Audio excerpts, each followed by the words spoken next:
Claude Lambert, propriétaire de plusieurs restaurants français, a décidé de se rendre dans son établissement déguisé en sans-abri, mais la façon dont il a été traité par ses employés lui a laissé une cicatrice de tristesse permanente.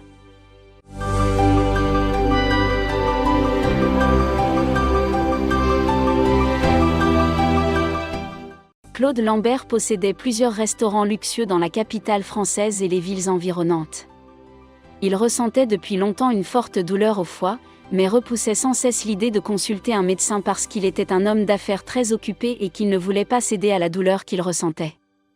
Lorsqu'il a finalement consulté un médecin, on lui a diagnostiqué un cancer à un stade avancé. Le cancer était inopérable, mais seuls des traitements palliatifs étaient possibles. À ce stade, il n'y avait plus d'espoir de guérison et il a donc consacré son dernier mois à offrir une vie meilleure à ceux qui le méritaient. Le restaurateur s'est déguisé en sans-abri et a engagé un maquilleur professionnel pour ajouter quelques touches à son déguisement.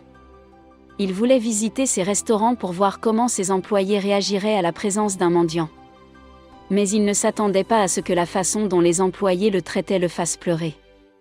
Claude s'est d'abord rendu dans son restaurant le plus célèbre, un restaurant connu dans tout le pays, situé dans un lieu célèbre pour les événements importants. Le gérant de l'établissement s'est approché de lui avec colère et a exigé que le sans-abri s'en aille immédiatement.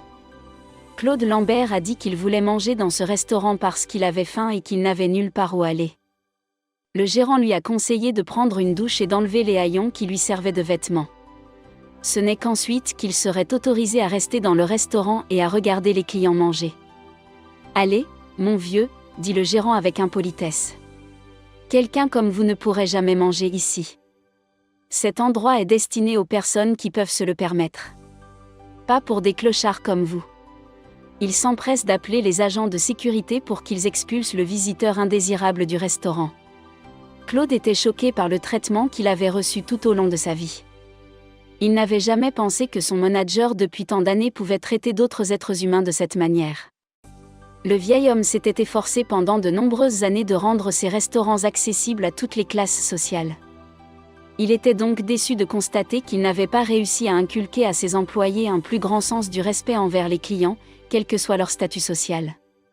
Il attend encore quelques minutes dans le restaurant, espérant que d'autres employés prendront sa défense. Malheureusement, la situation s'est encore aggravée. Au bout de quelques minutes, le chef est sorti de la cuisine en criant à l'homme apparemment sans domicile fixe. « Si vous avez faim, vous pouvez aller à l'arrière du restaurant où j'ai jeté les restes de la veille. Je suis sûr que ce sera le meilleur repas de votre vie. » L'agent de sécurité a alors poussé l'infortuné hors du restaurant. Le propriétaire n'arrivait même pas à croire ce qui venait de se passer. Il a abandonné et s'est dirigé vers sa prochaine destination. Le deuxième restaurant se trouvait dans une rue luxueuse au centre de la ville, ornée de fleurs magnifiques qui étaient cueillies et renouvelées chaque jour. Son incroyable beauté attirait des centaines de nouveaux clients. Lorsqu'il ouvrit la porte, une serveuse l'arrêta immédiatement.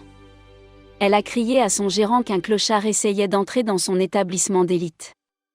Le gérant a ri et a dit que cet homme ne pouvait même pas acheter un bonbon dans ce restaurant. Claude a tenté une approche différente cette fois-ci, en disant qu'il était un client fidèle et qu'il faisait même souvent des affaires avec le propriétaire. Mais ce dernier a fait faillite à cause d'un mauvais investissement et la banque a pris tous ses biens. « Écoutez, jeune homme, si vous appelez le propriétaire du restaurant, je pense que vous vous souviendrez que j'ai continué le clos. » Le gérant a dit qu'il était le propriétaire et que le vagabond ferait mieux de partir avant que la police ne soit appelée. Le propriétaire déguisé en sans-abri était attristé par le mauvais traitement qu'il avait reçu une fois de plus et par les mensonges flagrants qu'il avait entendus de la part de son gérant. L'idée que ses employés traitent tous les sans-abri de cette manière l'effrayait et l'homme se demandait ce qui pouvait bien se passer à son insu. Il a erré longtemps dans les rues, se demandant ce qui n'allait pas dans son style de management. Finalement, il arriva à son plus vieux restaurant, le premier qu'il avait ouvert, où travaillait son bras droit et meilleur ami Ethan. Ce dernier avait été son assistant depuis l'ouverture du premier restaurant, il y a 15 ans, et avait toujours été aux côtés de Claude. Il y avait beaucoup de monde à l'intérieur.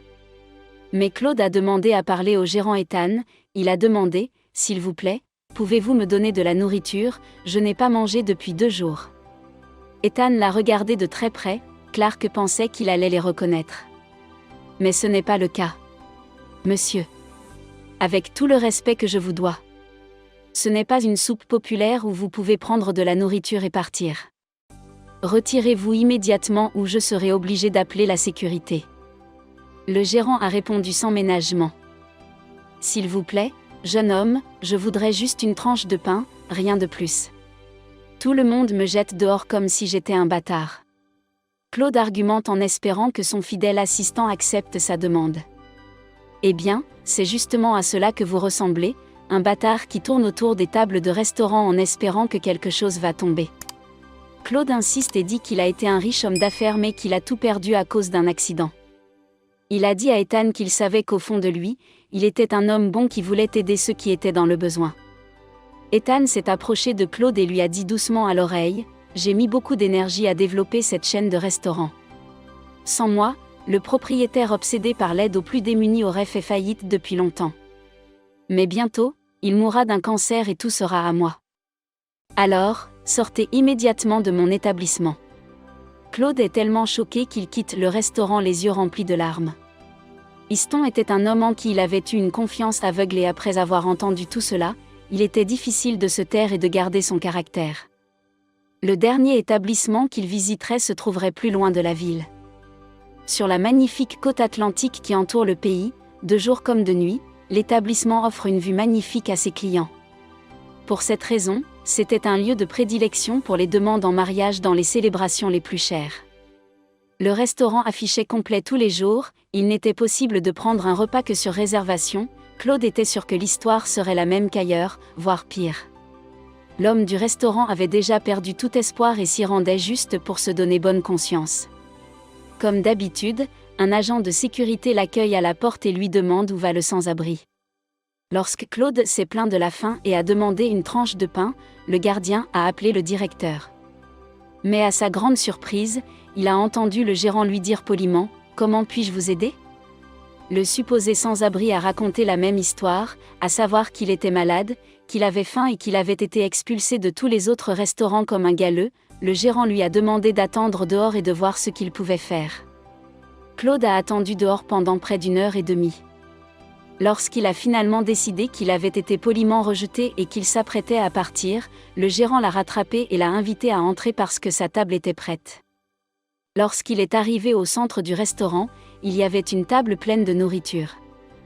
Après avoir invité les convives à s'asseoir à la table, le gérant a commencé à raconter sa propre histoire.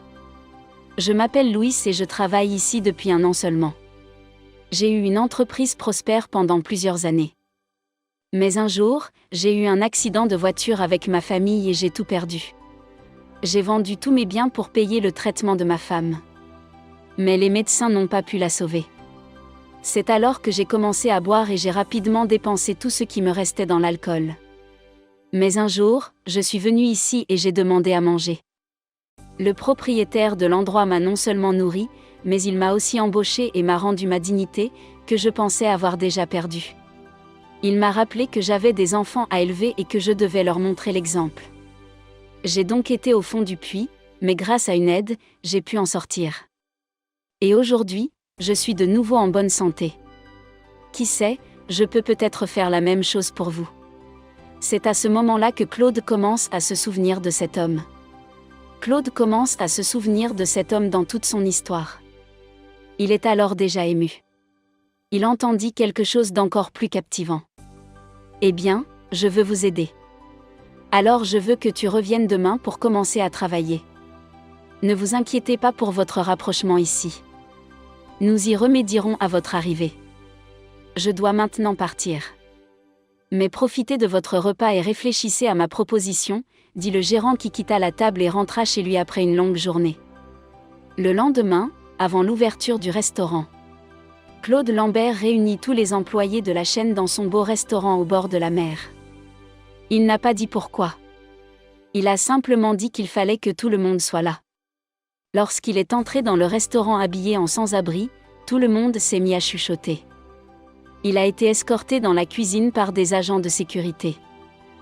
Claude a appelé un seul des gérants, Louis, pour qu'il attende près de la porte. Laissé seul dans la cuisine. Il s'est démaquillé et est allé à la rencontre de ses employés. Il portait encore les vêtements délabrés de son déguisement de sans-abri. Tout le monde a été choqué de le voir dans cet état. Et alors qu'ils essayaient encore d'assimiler tout ce qui se passait, il a annoncé sa décision. Je vire tous les directeurs de restaurants, sauf Louis. Je n'ai pas besoin de gens sans âme qui ne s'intéressent qu'à l'argent ici. Tous les employés du restaurant Louis deviendront gérants et plus tard héritiers de mon réseau. Je n'ai pas de famille. Je considère donc mes employés comme mes seuls parents. Je souhaite le meilleur à ceux qui partent aujourd'hui. Et j'espère que vous travaillez sur vos âmes et que vous pourrez un jour ressentir la rédemption.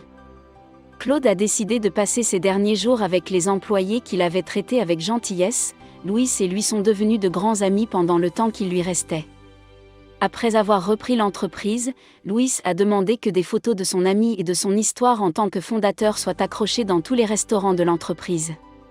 Il explique qu'il s'agit non seulement d'un acte d'hommage et de gratitude, mais aussi d'un rappel à tous les employés de toujours garder les pieds sur terre et de traiter tous les clients avec gentillesse, qu'ils soient riches ou moins privilégiés.